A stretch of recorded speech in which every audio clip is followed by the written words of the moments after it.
Assalamualaikum warahmatullahi wabarakatuh. Perkenalkan, kami dari kelompok 2 akan mempresentasikan hasil dari ide atau proyek kami yang berjudul Analisis Sentimen Publik pada video YouTube Sinteyong bersama Timnas Indonesia menyelamatkan karir Rizky Ridho menggunakan algoritma text block dan FBS. Sebelumnya izinkan kami memperkenalkan anggota kami, saya sendiri yaitu Zara Kairunnisa Silbi dengan NIM akhir 018, Nadia Destiana dengan NIM akhir 008, Sadam Aditya Pangestu dengan NIM akhir 039, dan Muhammad Fadli Aziz dengan NIM akhir 072. Berikut table of content dari presentasi kami terdapat abstrak, latar belakang, topik analisis, tujuan analisis, proses sentimen, dan hasil analisis. Baik, abstrak kami yaitu analisis sentimen pada komentar YouTube menggunakan algoritma text block dan FBS bertujuan untuk mengidentifikasi opini publik terhadap video Sinteyong bersama Timnas Indonesia menyelamatkan karir Rizky Ridho. Proses analisis melibatkan beberapa tahapan seperti scraping data, pre-processing, penerjemahan, labeling, dan visualisasi hasil. Hasilnya menunjukkan mayoritas komentar memiliki sentimen positif dengan 3.675 komentar positif, kurang dari 200 komentar netral, dan hampir tidak ada komentar negatif.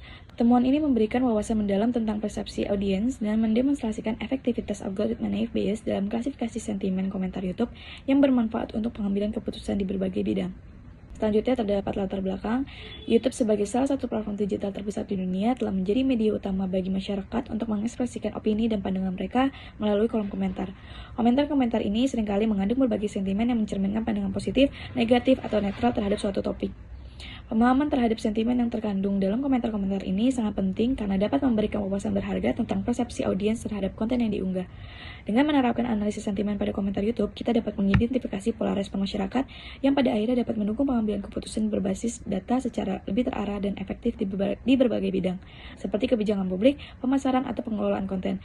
Analisis ini menjadi lebih relevan ketika diterapkan pada topik-topik yang sedang tren dan memiliki dampak signifikan, seperti perjalanan karir atlet terkenal dalam konteks olahraga nasional.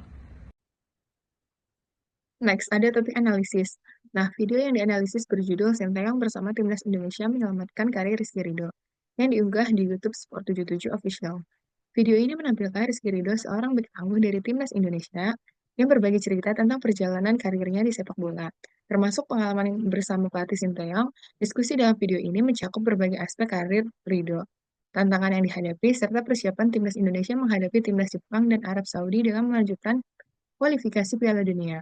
Analisis ini bertujuan untuk memahami sentimen masyarakat terhadap video tersebut melalui komentar-komentar yang diberikan. Kemudian ada tujuan analisis, yaitu untuk mengklasifikasikan sentimen masyarakat terhadap video YouTube Sinteyong bersama Timnas Indonesia menyelamatkan karir Rizky Ridho. Dengan menggunakan algoritma text block dan FBS, komentar-komentar yang diberikan oleh pengguna akan dikategorikan menjadi sentimen positif, negatif, atau netral. Hasil dari analisis ini diharapkan dapat memberikan wawasan berbasis data mengenai persepsi dan respon audiens terhadap video tersebut. Selain itu, analisis ini juga bertujuan untuk mengevaluasi kinerja algoritma text block dan FBS dalam proses klasifikasi sentimen, serta untuk mendukung pengambilan keputusan yang lebih terarah dan efektif dalam pengelolaan konten dan strategi komunikasi. Saya Fadli. Di sini saya akan menjelaskan kode yang telah kami buat. Yang pertama adalah langkah import library. Di sini ada 8 library yang telah kita gunakan. Selanjutnya, di sini kita menggunakan mengimport drive supaya bisa dibaca dari drive kami. Berikut dataset yang kami punya. Di sini kita memakai 3 kolom, yaitu nama, komen, sama time. Tahapan kedua yaitu cleaning. Di sini ada 4.986 browse dan 3 kolom.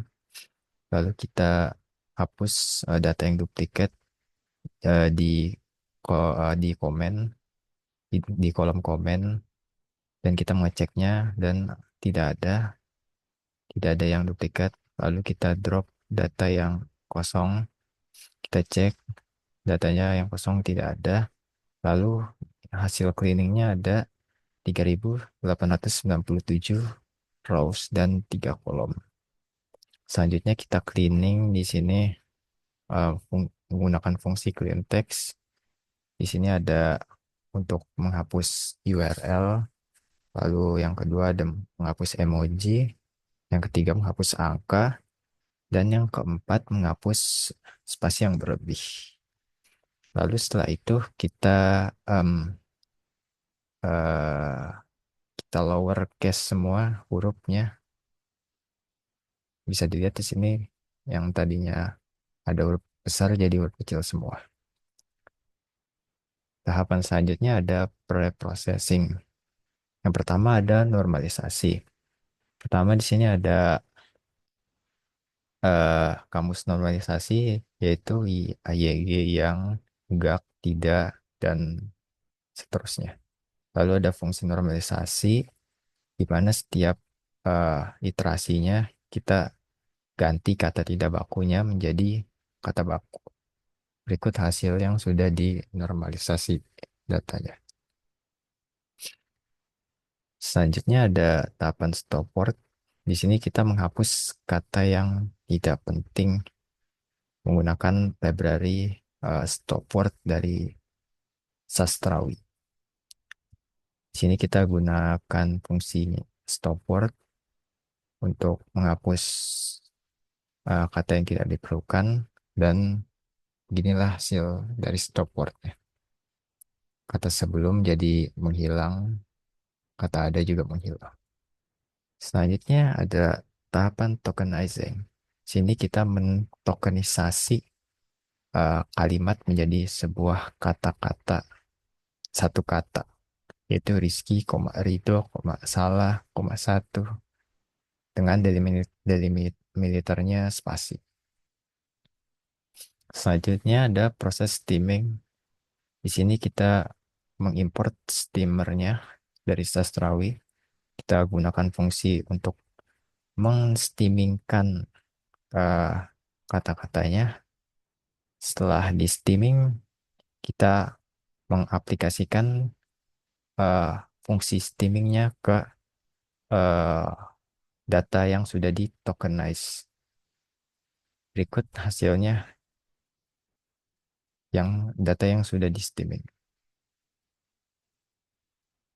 Selanjutnya ada kode untuk translasi, yang dimana kode ini mengimpor pustaka translate dan pandas serta fungsi convert ing, dan dibuat untuk menerjemahkan teks dari bahasa Indonesia ke bahasa Inggris. Fungsi ini memeriksa apakah input adalah string. Jika iya, akan menerjemahkan dan mengembalikan terjemahannya. Jika input bukan string, maka fungsi akan mengembalikan nilai aslinya. Kemudian akan fungsi apply digunakan untuk menerapkan fungsi convert underscore ing ke kolom stopword underscore text di data frame underscore data, dan hasilnya disimpan ke kolom baru bernama x underscore English. Terakhir, data frame yang diperbarui disimpan ke file CSV. Selanjutnya ada data untuk labeling, yang dimana pada data ini terdapat pelabelan sentimen, di mana data underscore x diisi dengan teks dari kolom underscore x underscore for English di data frame data, variabel polaritas, status, dan penghitung sentimen diinisialisasi. Selain itu, loop juga dilakukan pada setiap tweet pada data underscore x, yang dimana jika tweet adalah string, lakukan analisis sentimen menggunakan text block. Berdasarkan polaritas sentimen, labelkan tweet sebagai positif, netral, dan negatif, dan perbarui terperhitung. Jika tweet bukan string, labelkan sebagai tidak valid. Lalu, cetak hasil analisis, yang dimana termasuk jumlah tweet positif, netral, negatif, dan tambahan label sentimen ke data. Dan itu, tujuan dari proses ini sendiri adalah untuk menentukan sentimen dari setiap teks di kolom x underscore English, yang dimana data memberikan label positif, netral, atau negatif pada setiap teks berdasarkan analisis sentimen yang dilakukan. Hasil pelabelan ini akan kemudian digunakan untuk analisis lebih lanjut seperti visualisasi atau klasifikasi sentimen menggunakan algoritma machine learning yang baru. Selanjutnya, untuk klasifikasi sentimen, pertama ada kode untuk word cloud, di mana kode ini menggunakan word cloud untuk membuat word cloud dari teks yang sudah digabungkan, atau all underscore words. Parameter width, height, background, color, color map, dan lainnya juga digunakan untuk mengatur tampilan word cloud, di mana stopwords atau sama dengan stopwords digunakan untuk mengabaikan kata-kata umum yang tidak memberikan banyak informasi. Fungsi generate digunakan untuk membuat word cloud dari teks yang diberikan, dan terakhir word cloud ditampilkan menggunakan LT I'm show. Selanjutnya ada kode untuk visualisasi chart, yang dimana kode ini menggunakan Seaborn untuk membuat diagram batang yang menampilkan distribusi sentimen. Labels berisi label untuk setiap kategori sentimen yang berisikan positif, netral, serta negatif, yang berisi jumlah data untuk setiap kategori sentimen. Fungsi SNS countplot atau SNS bar plot digunakan untuk membuat diagram batang, di mana parameter X dan Y digunakan untuk menentukan sumbu diagram. Parameter H jika digunakan untuk membagi diagram berdasarkan kategori lain. Baik, selanjutnya saya akan menjelaskan bagian terakhir dari data ini, yaitu penjelasan dari live base. Di mana di sini seperti yang kita lihat ada dimulai langkah pertama yaitu persiapan data, yang dimana pada persiapan data, underscore test split digunakan untuk membagi data menjadi data latih atau underscore data dan data uji atau tes data. Yang dimana test size sama dengan 0,2 menunjukkan bahwa 20% data yang digunakan untuk pengujian. Random underscore state sama dengan 2 memastikan bahwa pembagian data konsisten setiap kode dijalankan. Lalu ada pelatihan model knife base, yang dimana pada bagian ini kan terdapat train and source set yang dibuat dengan pengambilan pasangan teks dari label sentimen, dari label train underscore data, yang dimana knife base classifier diinisialisasi dengan train set untuk melatih model. Selanjutnya ada evaluasi model, yang dimana akurasi digunakan untuk mengukur akurasi model pada tes unsur data. Lalu ada klasifikasi data dengan penggunaan model, yang dimana pada bagian ini si text block dengan classifier sama dengan C1 digunakan untuk mengklasifikasikan setiap tweet dalam data underscore tweet, yang dimana hasil klasifikasi disimpan dalam status dan menghitung sentimen diperbarui, yang menambah hasil klasifikasi data frame, yang kemudian hasil klasifikasi dalam tersebut ditambahkan ke data frame dalam kolom baru bernama klasifikasi base. Kemudian ada hasil analisis. Nah, di sini tertera dua bar batang, yaitu yang kiri visualisasi sentimen text block dan yang kanan visualisasi sentimen FBS. Hasil analisis ini menunjukkan dominasi sentimen positif dengan text block 3.750 dan FBS 3.675 komentar positif. Sentimen netral hanya muncul dalam jumlah kecil, yaitu 95 dan 177, sementara sentimen negatif sangat minim, yaitu 14 dan 7. Kedua metode konsisten menggambarkan respon audiens yang sangat positif dan apresiatif terhadap topik yang dianalisis, dengan respon audiens yang sangat baik dan minim persepsi negatif. Next, kesimpulan. Berdasarkan hasil analisis sentimen terhadap komentar-komentar pada video YouTube berjudul Sinteyong bersama Timnas Indonesia menyelamatkan karir Rizky Ridho menggunakan text block dan FBS, keduanya menunjukkan dominasi sentimen positif yang signifikan. Text block mencatat 3.750 komentar positif, sementara FBS menunjukkan angka lebih rendah, yaitu 3.675 komentar positif. Meskipun ada perbedaan kecil dengan jumlah komentar positif, hasil ini menunjukkan bahwa mayoritas opini yang dianalisis bersifat positif dan mendukung karir Rizky Ridho serta hubungan kerjanya dengan pelatih Sinteyong.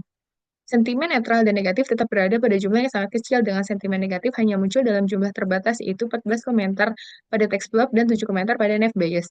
Secara keseluruhan, kedua metode ini konsisten menunjukkan bahwa opini masyarakat terhadap video ini cenderung sangat positif, mencerminkan dukungan yang kuat terhadap perjalanan karir Rizky Ridho dan persiapan timnas. Sekian presentasi dari kelompok kami, kurang lebihnya mohon maaf. Wassalamualaikum warahmatullahi wabarakatuh.